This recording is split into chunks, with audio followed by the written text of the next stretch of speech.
I'm Mark Dresner, and welcome to the Research Insider, a special executive interview series featuring some of the leading voices in market and consumer research today. The Research Insider is brought to you by the Market Research Event 2011, the largest and most comprehensive conference in the world dedicated to elevating the business value of insights, taking place November the 7th through the 9th in Orlando, Florida. Today's guest is among the most prominent and outspoken advocates for research industry progress on many fronts. I'm delighted to welcome Sthanunathan, Vice President, Marketing Strategy and Insights for the Coca-Cola Company. Stan, thank you for joining us. Thank you. When we spoke earlier, you had suggested that the market research industry needs to place less emphasis on best practices and start focusing on what we'll call next practices. Please tell us a little bit about what this means and why you feel it's important for the research industry at this stage in the game. I think there needs to be a balance between best practices and next practices. That's the first comment I would like to make. Best practices, in my view, has got a incremental mindset built into it, which is making whatever is working work even better. Whereas the world around us is changing very, very rapidly. We need to reinvent as a function quite fast. And therefore, what we need to be doing a lot more going forward is to really think about what are the next practices that is going to give us insights that will enable transformational business decisions within organizations. And that's the reason why I think focusing on next practices is quite critical. Well, it sounds, the way you framed it, to be an urgent situation. In terms of having the capabilities to provide insights that do provoke and inspire, how far along would you estimate the industry is, given the current circumstances and the world that is changing around us? And how far are we from where you believe we need to be? I think over the past few years, especially the recent few years, tremendous progress has been made. I see a lot of innovative approaches coming into the marketplace. I see a sense of urgency among both big and boutique agencies to come up with innovative approaches. What I'm not seeing right now is scaling of those next practices. And that's where I think we would be seeing a lot of action going forward in the next couple of years. But having said that, are we as an industry keeping pace with the pace of change that is going around us? Probably no. Do we need to? Absolutely yes. And what do we need to do? What is stopping us from doing what we need to do? There are a couple of dimensions where I think we need to really do some serious introspection. Dimension one is, are we stuck to our legacy business models? And dimension two is, how do we see ourselves as an insights community, whether it is the agency or whether it is people on the client side? Do we see ourselves as risk mitigators, or do we see ourselves as people who provoke and inspire transformational decisions? And if we can get clarity around that, the extent to which we would step on the gas to make these things happen would be very different.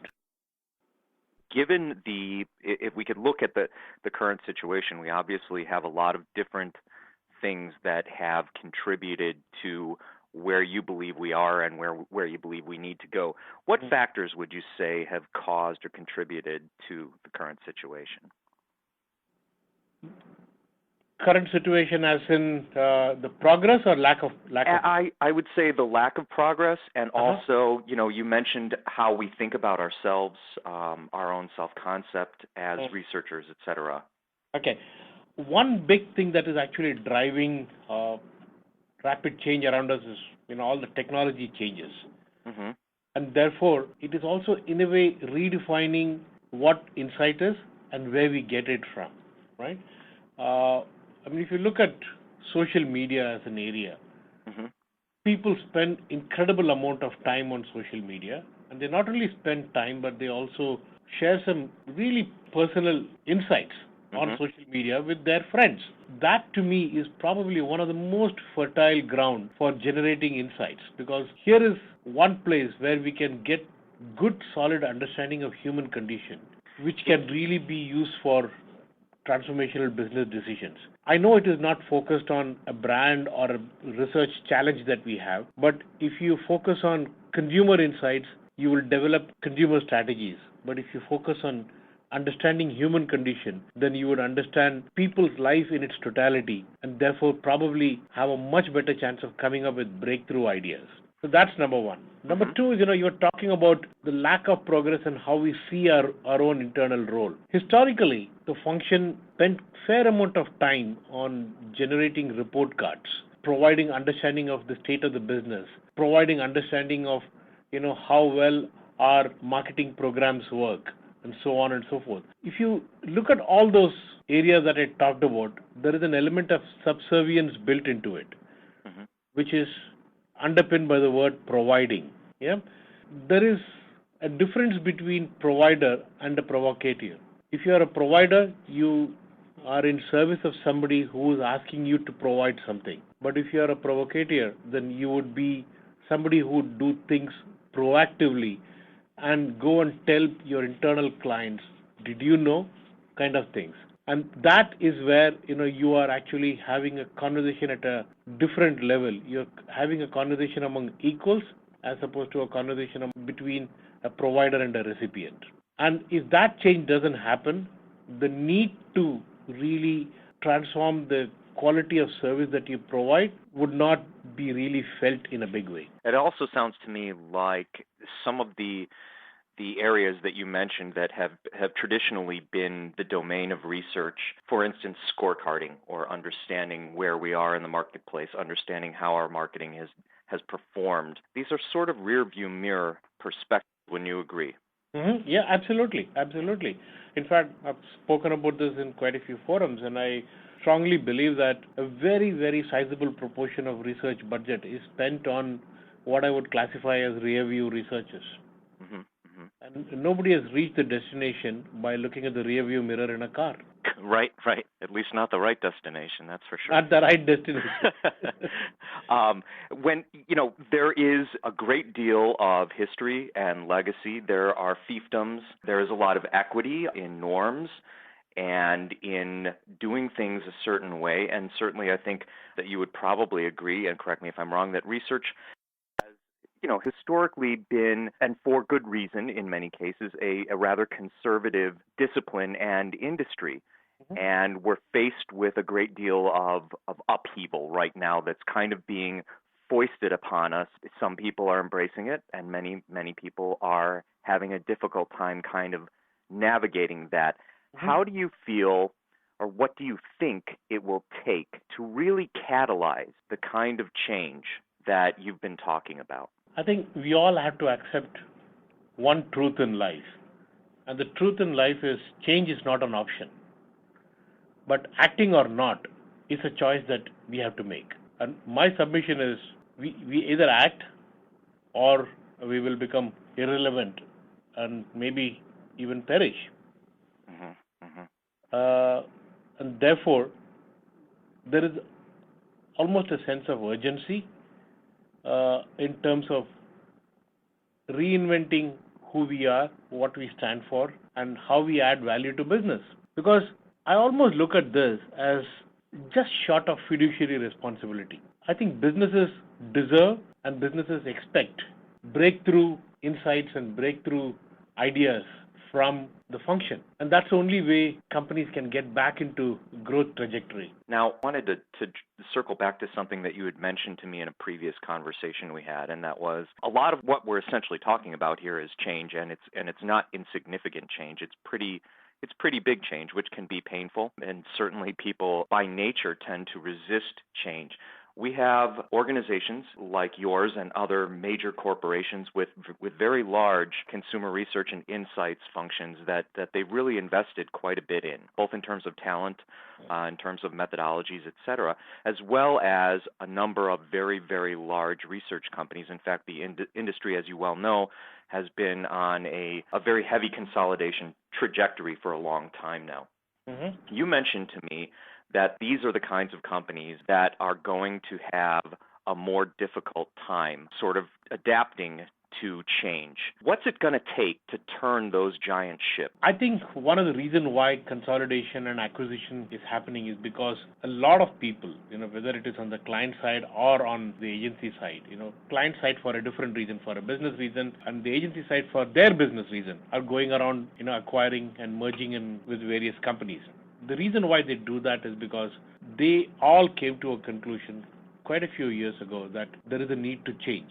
And this is one direction in which they're trying to drive the change, which is let us consolidate, let us go and have bolt-on acquisitions that brings transformational approaches into our stable. And that I see a clear pattern in that happening right now. And that is one way in which the big agencies are trying to change, because very often, a lot of large companies have a certain business model and have a certain approach to doing things. You really have to break that and break free from that and do something dramatically different. It would require a fair amount of convincing internally, and that is not always very easy to do. That is true for any large company in any industry. Therefore, acquisition is also not an option. They have to do it. And they are doing it in a big way to really make sure that they not only offer the traditional norms-based research, but they also offer new innovative practices, which increasingly clients are demanding. If you had to point to an area that you're seeing sort of the kind of innovation, for lack of a better term, perhaps change is a better term, that you're talking about, is there an area in research or a sector, if you will, that you could point to that we might want to look to as an example for those of us who are considering trying to affect these sorts of changes but really aren't sure where to start? I'm not saying that this is the only one or this is the biggest one, but this happens to be something that I keep thinking about quite a bit. And I think more and more you are going to find that this whole world of asking questions and getting answers is going to become more and more difficult and probably irrelevant in the next decade. Therefore, passive listening and synthesizing to come up with insights is going to become proportionately bigger as the importance of asking and getting answers becomes less and less. That's I think a very difficult thing for a lot of people that have been in research for a long time to accept, because you're really relinquishing quite a bit of control there, no? You are relinquishing control, but you can't control what you can't control. Right. Well said. The reality is, in good old days, communication used to be one-way communication. Manufacturers used to talk to consumers and consumers listen. But today, that has become a two-way communication. I would be stupid if I stick my head in the sand and say that, okay, listen, I still want to not have a dialogue, but I want to have a monologue. So that world is changing. And that same kind of change is going to come and hit us in the insight industry sooner than later. And it is already affecting us. If I ask you a simple question, if I have 90-minute long questionnaire and I've got you on the phone and I tell you, would you mind spending 90 minutes with me answering a bunch of questions? How would you react? At the risk of sounding like a naughty respondent, I would say I'm sorry, I can't. Yeah, but that is that, and more people are going to say that. So therefore, how do you get insights if that is going to become more and more difficult? And with a lot of interviews happening online, there are some classical quality challenges that the industry is trying to solve for, in terms of finding out who the actual respondent is. He or she, the person who he or she is claiming to be, is a big question. And there are a lot of controls and checks that are being put in place to make sure that the quality of data is good. But these are all the kind of challenges, and these kind of challenges are going to become bigger and bigger, and they're going to evolve much faster. Therefore, listening to people when they do and behave and think in their natural environment is going to become bigger and bigger. If I have to be really controversial, I would say that some of the social media services could potentially become the biggest insights generator in the industry. You're speaking of the Googles and the Facebooks of the world. That's an interesting observation. I think that's something that we've sort of heard murmured before, but I don't know how seriously people have taken it. I happen to know, as I'm sure that you do as well, that both of those particular companies, as well as many others in this space, have already started thinking about how to commercialize things beyond just selling advertising, for example, in their spaces. How far off do you think it is before that becomes a serious competitive issue for the industry to deal with? There are a couple of dimensions to this. Hmm. One is the ability of companies like the ones that you just talked about to attract really good talent is incredibly high. They attract probably some of the best brains in the business, so to say. Yeah. Yes. If you attract the best brains and provide them with the right environment, which they do, and give them the freedom and liberty and enable them, which they do, their ability to accelerate and become a really solid insight provider, in my opinion, incredibly high. So in a sense, by unleashing that creativity, and I think that you would agree with me that research has always been a creative discipline, despite the rigor that is involved, despite the science that is involved. It requires a great bit of creativity to really ask the right questions, to get in the right places at the right time. And yet the creatives of the new generation, if you will, are going to be attracted, as you just pointed out, to these companies that are allowing them the freedom and the liberty Yep. to turn loose.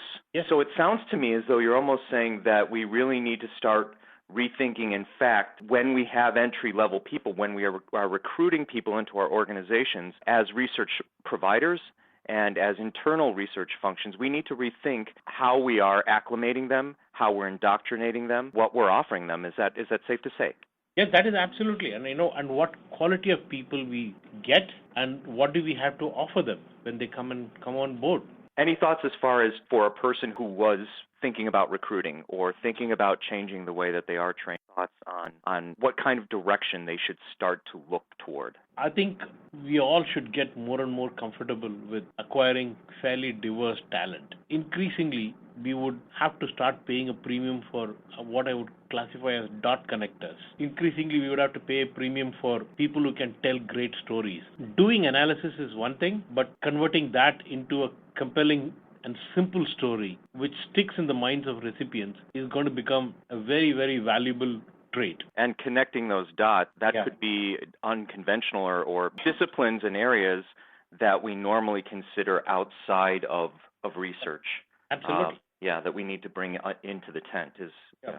I think people who have a right balance between the left side brain and the right side brain are the ones who are going to really make it big in this function going forward. These kind of, of course, you need a bunch of experts in certain technical areas, and I'm not discounting that at all because they actually bring some incredible value to the table. But you also need integrators. Stan, you've given us a lot to think about. Thank you for joining us. And for those in the audience, if you're intrigued by what Stan Sthanunathan had to say today, you won't want to miss the Market Research Event 2011 because our theme this year is Leading in a New Direction, Revolutionizing an Industry in an Era of Transformation. The Market Research Event will take place November the 7th through the 9th in Orlando, Florida. For information or to register, please visit us online at themarketresearchevent.com. Until next time, this is Mark Dresner, and you've just heard the Insight Scoop.